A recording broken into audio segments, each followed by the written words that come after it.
Backstreet Boys member Nick Carter surely loved that kind of attention from his female fans, but he allegedly assaulted multiple women when the Backstreet Boys were at the peak of their career. And now they're coming back to let the whole world know. Keep watching till the end of this video to see Backstreet Boys singer Nick Carter panics after facing third lawsuit. After he raped me, I remember him calling me. Nick Carter accused of sexual assault. Just a few days ago, another woman from his past came back to haunt Nick Carter and filed a lawsuit against him for allegedly harassing her multiple times when she was 15 on a yacht.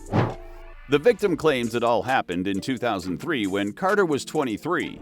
These allegations are causing a lot of controversy because this is the third sexual abuse lawsuit filed against Carter, and because a lot of people are asking, why only speak up now?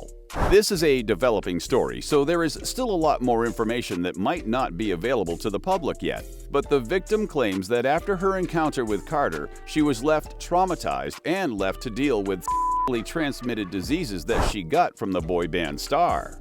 But this is not your ordinary sexual abuse allegation, because there are so many sinister details about the case. The victim claims that while Carter was abusing her in another incident, Carter's sister encouraged her to join the tour bus, and there he abused her again while 3 more men allegedly watched. However, only 2 days after the complaint was filed, Carter's team released that the authorities had already cleared his name. Repeating the same false allegations in a new legal complaint doesn't make them any more true. Nick is looking forward to the evidence being presented and the truth about these malicious schemes coming to light, Carter's attorney said in response to the allegations. This whole situation just raises so many concerns, such as if the allegations were truly just a way to extort money from the singer, it just means another step back for all women, because even more people are not going to listen to the harassment complaints by women who actually suffered. On the other hand, if the allegations are true and the police are just protecting Carter, then the system is still flawed in favor of men. Law here on that. There's the cases, include the Nick Carter's previous lawsuits. This is not the first sexual abuse lawsuit against Nick Carter. Last year, members of a 90s pop group, Melissa Schuman, and a fan named Shannon Ruth accused Carter of abusing them while they were both minors. Shannon Shea Ruth suffers from autism and cerebral palsy and was an avid fan of the Backstreet Boys. She claims that back in 2001, she was waiting to get an autograph when she got invited to meet Carter on their tour bus. This is where it all went down, because after this, she was allegedly given a so-called VIP juice by Carter, which she speculates was alcohol and cranberry juice. She was then forced to engage in sexual activities with Carter while she was intoxicated. After this, Carter threatened her not to say anything and that he would use his fame to turn everyone against her and called her little. Ruth did end up telling other people about the incident, but no one believed her. There are so many layers to this accusation, especially given that Ruth suffers from a few mental disorders, and because of that, it's easy to find a way to discredit all of her allegations. And this is exactly what Carter's team did. Carter's attorney said, "Unfortunately, for several years now, Miss Ruth has been manipulated into making false allegations about Nick, and those allegations have changed repeatedly and materially over time," implying that because of Ruth's mental condition, it's a lot easier to manipulate her into making false allegations against him. The last 21 years have been filled with pain, confusion, frustration, shame, and self-harm that are a direct result of Nick Carter me. Even though I'm autistic and live with cerebral palsy, I believe that nothing has affected me more than what Nick Carter did and said to me.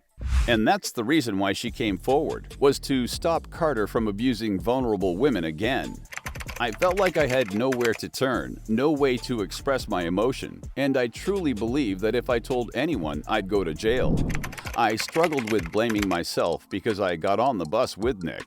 My motivation with coming forward and filing this lawsuit is to stop Nick Carter from assaulting more teens and women. Another one of the lawsuits came from the pop group Dream, Melissa Schuman.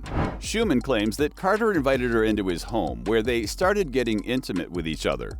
At first, things were consensual between the both of them until Carter forced Schuman to have with her even though she told him that she was a virgin and was saving herself for marriage. Carter did not listen to her, though, and continued on with harassing her.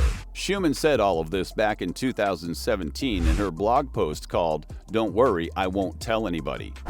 Once again, Carter's legal team denied all of this and said in their statement with regards to countersuing the victims, Melissa Schuman has been peddling this tale for many years, but her allegation was false when she first made it back in 2017, and it still is. A judge in Nevada recently ruled, after reviewing the extensive evidence we laid out, that there are strong grounds for Nick Carter to proceed with his lawsuit against Ms. Schuman for plotting to damage, defame, and extort Nick, his associates, his friends, and his family. Regardless of what comes out of these lawsuits, this entire situation is just a reminder of how far society has come with regard to holding our favorite celebrities accountable, and the very unhealthy groupie culture in the previous decades. However, the real question is, where are these kids' parents, and why can these minors get on a yacht or a tour bus without adult supervision?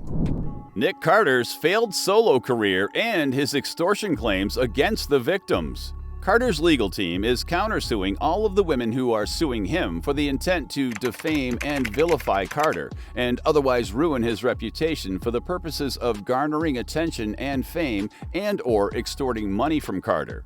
This begs the question, is Carter still that popular and wealthy for these women to gain any fame or money for this? At some point in his career, Carter was probably one of the most famous people on the entire planet. However, it has been over 20 years since the height of his career, and while the songs of the Backstreet Boys remain classics, their fame has already faded, and has been for a while now. Today, Nick Carter is more known as the one Backstreet Boy who had a lot of potential but ultimately failed in his solo career. So, what can these women gain from Nick Carter after all these years? He's basically a nobody to the current generation at this point, and even when he tried to revive his career by releasing an album back in 2020, his music still did not do well. If his legal team claims that these women are after the money and fame, shouldn't they have done that when Nick Carter was still at least relevant? Do you agree with Carter's claims that these women are just extorting money from him? Or do you think the claims of these three women might be true? Is this another case of famous men from the 90s or earlier using their fame to take advantage of young girls who now realize that they were harassed and are finally speaking out? Let me know your thoughts on this issue and join the conversations in the comments below.